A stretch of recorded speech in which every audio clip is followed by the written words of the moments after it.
Dzień dobry. Po pierwsze troszeczkę o mieście stanowiącym stolicę Norwegii. Mieście, w którym można dostać wpierdol, jeżeli nienawidzi się nart biegowych. Mieście, w którym można dostać się metrem z nadmorza prosto w góry.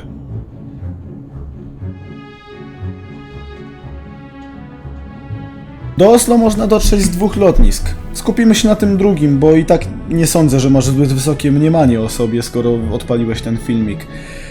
Lotnisko to zwie się Torp, mieści się w miejscowości Sandefjord. Lądują na nim oczywiście Ryanair i Wizz Air. Jej. Z lotniska do centrum miasta możesz dostać się za pomocą pociągu, busa albo polskiego busa. Przy czym ta ostatnia opcja jest najtańsza. Więcej informacji w internecie, bo nie będę nikogo kurwa reklamować, ok? Brawo, trafiłeś na dworzec autobusowy. Stąd masz już rzut beretem do stacji centralnej, z której to możesz dotransportować się dosłownie wszędzie z pomocą metra, tramwajów i autobusów. Tym ostatnim to możesz iść z dworca autobusowego, ale to samo możesz sobie sprawdzić, co ci potrzeba w tej sprytnej aplikacji. Ceny biletów są może trochę nieprzekonywujące, ale jeszcze mniej przekonywujące są kary, także moja dobra rada, idź i kup sobie bilet. Kontrole są bardzo niespodziewane w tym jebanym mieście. Bilety kupisz na prawie każdej stacji Tebany w biletomacie, albo w Narwesenie, jak nie ufasz aplikacji na telefon.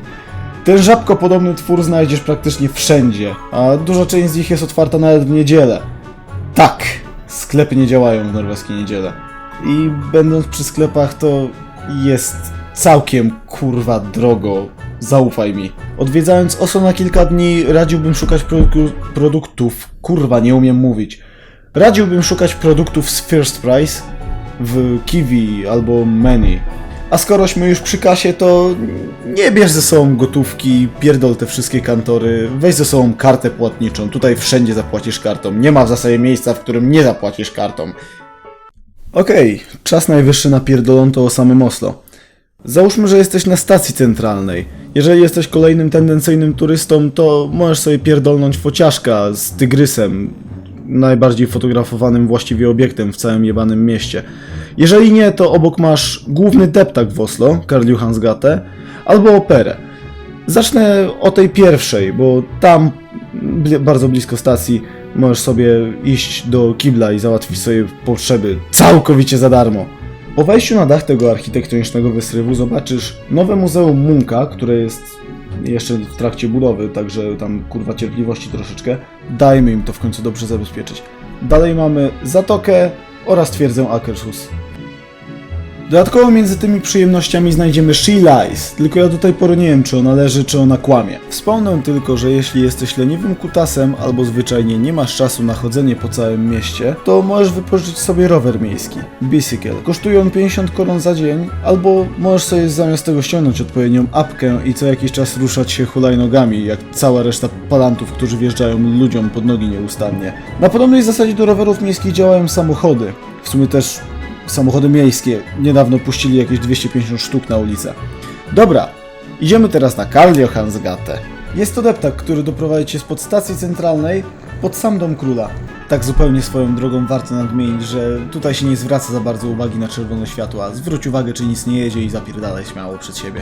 Na drodze natkniesz się na pierdyliard żebraków, barów. Scotsman jest całkiem spoko. Narwesen, kilka innych sklepów, tak samo tych z pamiątkami, jak bardzo ci zależy na tym jebanym magnesiku z Norwegii. Miniesz tak samo budynek parlamentu, Teatr Narodowy i to zajebiste logo Freya. Oni robią czekoladę i to taką całkiem wykurwistą czekoladę.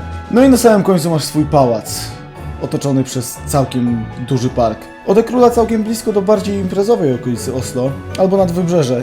Ja poszedłem na to drugie, bo nie umiem się bawić i jestem całkiem skąpym skurwysynem. W drodze nad morze mijamy całkiem ciekawą otwartą galerię na Roslagveien, przy której to mieści się też słynna sala koncertowa i kino. Ja pierdolę, Norwedzy kochają te figurki. Skjolmen, czyli wysepka złodziei. Drogie mieszkania są, drogie lokale też są. Cycki są, ale latem. Więcej pokurwionych rzeźb też jest, a tu moja ulubiona. Zaraz za nią znajdziesz Shifty ten, czyli windę, co z szczytu możesz sobie spojrzeć na miasto. Za całkiem wzroszoną cenę, 40 koron. Nie stać nas, żeby tu nocować, tak jak tego gościa pod drzwiami wejściowymi. Na tej kotwicy jest swastyka. Dalej nie stać nas, żeby tu jeść. Dalej mamy Akerbrygge, wysepkę łączącą się z poprzednią, w zasadzie podobnie jak Jewelman, tylko że tutaj znajdziesz sporywczaka z cenami, które są w miarę znośne. Z Akerbrygge możesz porwać się na rejsik promem dookoła wysp. Komunikacja w Oslo obejmuje także je, więc możesz śmiało płynąć na tym samym bilecie, który pozwala ci w tę bankę. I tak, możesz wyskoczyć na którejś z tych wysp jak masz ochotę. Nie mam pojęcia, dlaczego ta kwestia stanowi pytanie. Skoro jesteśmy już w tym punkcie, to zaraz obok pojawia się nam kilka innych opcji zwiedzanka. Twierdza Akershus, całkiem spora taka, mała muzeum w środku, zamek i takie tam. Jest jeszcze ratusz, więcej figurek i kolejne sklepy z pamiątkami. Z wcześniej wspomnianego Akerbrygge możesz wyruszyć również tramwajem do parku Gustawa Vigelanda na ten przykład, gdzie znajdziesz to, co Norwedzy lubią najbardziej. Więcej jebanych figurek! Chociaż tutaj przynajmniej jest całkiem tematycznie. Cały ten park ma przedstawiać koło życia. Młodość, ruchanko, wkurwieni ludzie, wkurwione dzieci, śmierć, akceptacja. Wszystko zrobione przez jednego gościa. Całkiem imponujące, co nie? Jest to również fajne miejsce, żeby usiąść sobie, napić się piwa, wódki czy cokolwiek zapragniesz. Miej tylko na uwadze, że w Norwegii panuje częściowa prohibicja. Piwo kupisz w każdym sklepie między 8 a 18, a mocniejsze alkohole tylko w kontrolowanych przez państwo winmonopolet, otwartych zaś od 10 do 18. Skoro wciąż poruszamy się w okolicach centrum, to na Töjen możemy odwiedzić ogród botaniczny. Oczywiście ma to sens tylko poza zimą. Nie będę się na ten temat wywnętrzać, bo o kwiatach wiem tyle, co polscy aktorzy o aktorstwie. Miałem kiedyś kaktusa i nawet jego zajebałem. Jedną stację metra stąd mamy Grönland. Po wyjściu znajdziemy się na targowisku, na którym to możemy doposażyć się od warzyw i mięsa, przez piwko, po kokainę, broń palną, cokolwiek cię kręci. Może masz ochotę na szczyptę ptasiej grypy, ja tam kurwa nie wiem. Jednak wspominam o tym głównie dlatego, iż zaraz obok jest taka rzeczka, Akerselva. Warto się wybrać na mały spacer wzdłuż niej. Na swojej drodze poza ćpunami znajdziesz całkiem ciekawe rejony industrialne, wiele barów, chujowego łabędzia, pierdyliard, street artów. I co ciekawsze, wodokurwa spady. W tym mieście są wodospady do chuja, czy ty to kurwa rozumiesz? Już na tym etapie możemy zauważyć, że Oslo jak na metropolię jest cholernie luźnym miastem. Oczywiście poza 17 maja, kiedy każdy nagle chce wychodzić z domu do centrum, żeby świętować niepodległość norweską. I to bynajmniej nie rzucając cegłówkami w samochody i podpalając gówną. Jest całkiem kulturka, no i może poza sezonem turystycznym w centrum, ale do czego tu dążę? To fakt, iż Oslo ma mniejszą gęstość zaludnienia niż pierdolony Radom. Oczywiście godziny szczytu potrafią ugryźć mocno w dupsko. Nie każdy mieszka w granicach Oslo, a każdy chce jebać te cenne pieniążki. Ja jebie, ten film to strukturalny rozpierdol. Jeśli nie jesteś leniwym domatorem, to możesz się wybrać nad któreś z jezior dookoła miasta. Jeśli mimo faworyzowania świeżego powietrza jesteś leniwą sraką, to jebnij sobie linią 5 na Soulsvan. Nie trzeba aż tyle się nachodzić, żeby tam dotrzeć. Jeśli jednak jesteś fanem bardziej ekstremalnego wypoczynku, to zadupcaj w góry. Linią 1 dojedziesz do Frognerseteren, skąd możesz sobie urządzić spacer latem. Suka, blać! A zimą pojeździć na nartach. W drodze na Frognerseteren znajdziesz również Holmenkollen, jeśli jesteś fanem skoków narciarskich. Albo i nie, to i tak wypadałoby ci tam wyskoczyć. Poza mieszkaniami, na jakie w życiu nie będziecie stać, ujrzysz całe Oslo z całkiem ciekawej perspektywy. Ja oczywiście chuja nagrałem, ponieważ powody.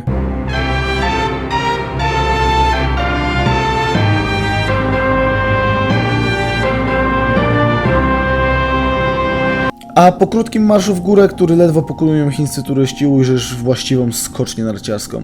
Możesz się wczołgać do jakiejś połowy jej wysokości, gdzie znajdziesz muzeum narciarstwa, kawiarenkę, kible i sklep z pamiątkami. Oczywiście widoczek stąd też jest zasny, tyle że znów tego nie nagrałem.